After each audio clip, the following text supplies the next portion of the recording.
All right, you guys, happy Sunday. If you like this content, as always, like and subscribe, all of those good things. What we're talking about today are calories, macronutrients, all that fun stuff that for some people, they know all about it. For some people, it's new concepts. So we're going to just go back to basics, talk about the hot topics that are out there right now. And first and foremost, is a calorie a calorie? This is a fun one that people are petty about. Yes, a calorie is just a unit of energy. That is all it is. A calorie is a unit of energy by definition. Now, macronutrients are carbohydrates, fats, proteins. They are measured in grams. They are made up of calories. For instance, 1 gram of fat has 9 calories, whereas 1 gram of protein and 1 gram of carbohydrate both have 4 calories per gram. So yeah, that's the basics. Now, it is not smart to cut out any one macronutrient completely because they all have different roles in the body. So let's talk about fat. Let's say you go on a total no-fat diet because you're so fat-phobic and all that stuff. People always love to go to extremes. Guys, you need fat. Yes, you need fat for hormone health. Yes, you absolutely do. Fats are what hormones are created from. So if you had no fat, your testosterone, estrogen, all those things, thyroid hormone, all hormones, you'd have some very interesting issues. And honestly, that's kind of what we see, right? In a competitor who diets down to a very, very, very lean physique, very low body fat, they start having hormonal issues because they quite literally don't have enough fat. So, yes, there is a certain amount of fat you should get in a day. For protein, it's arguable how much protein to get per day. I would say that a good rule of thumb for a majority of people, obviously there's outliers, like if you're a very, very large person, you would be an outlier, and I would critically think about your needs a little differently. But for a majority of people, if you set protein at 1 gram per pound body weight, that'll be more than sufficient for muscle.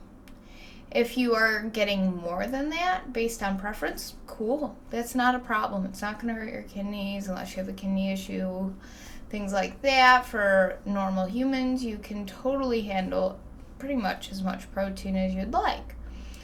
And actually, I enjoy eating greater than 1 gram per pound body weight right now because I'm 117-ish pounds, and I like to eat around 130 grams of protein per day.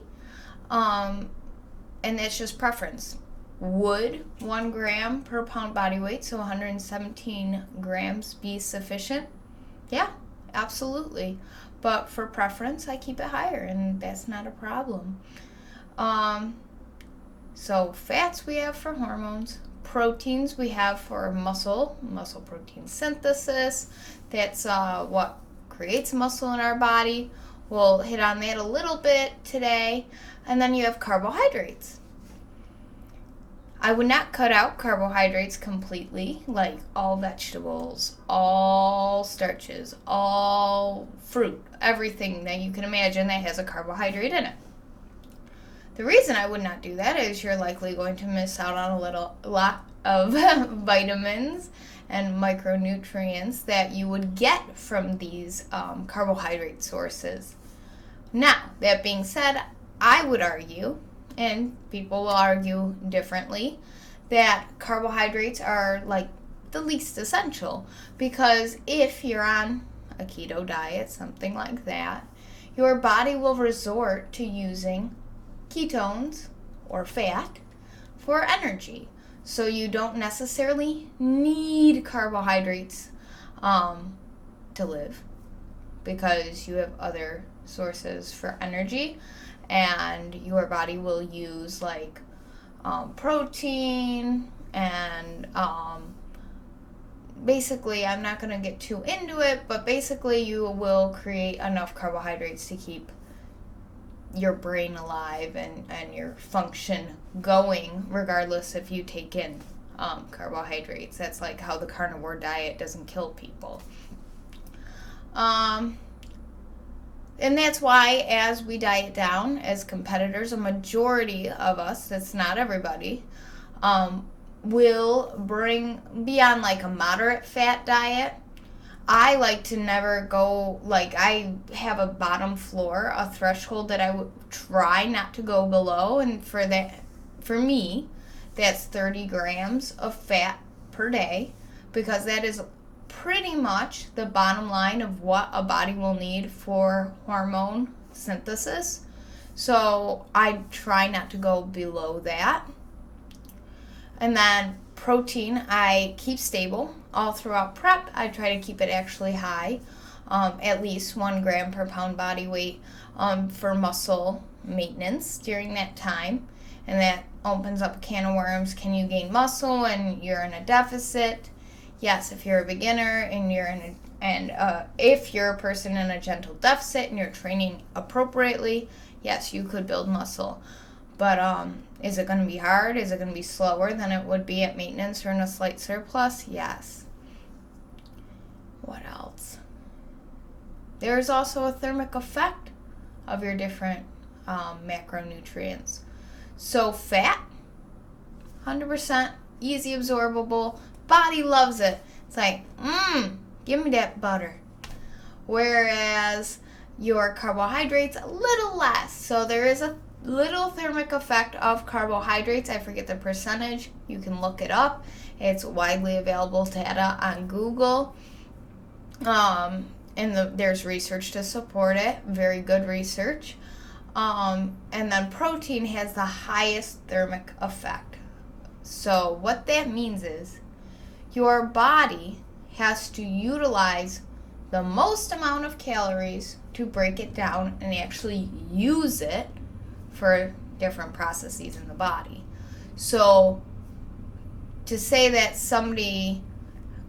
you have a person on 1,500 calories with a very high fat ratio of macronutrients, moderate carbohydrate, and low protein, their absorption of those macronutrients will be quite a bit more than somebody who, let's say, was on a very high protein diet, moderate carbohydrate, and lower fat distribution of macronutrients. It doesn't matter that much. No, not necessarily. But if I'm a competitor at the end stage of my prep, those little things might be the tipping point on that scale and get me to as lean as I want to be.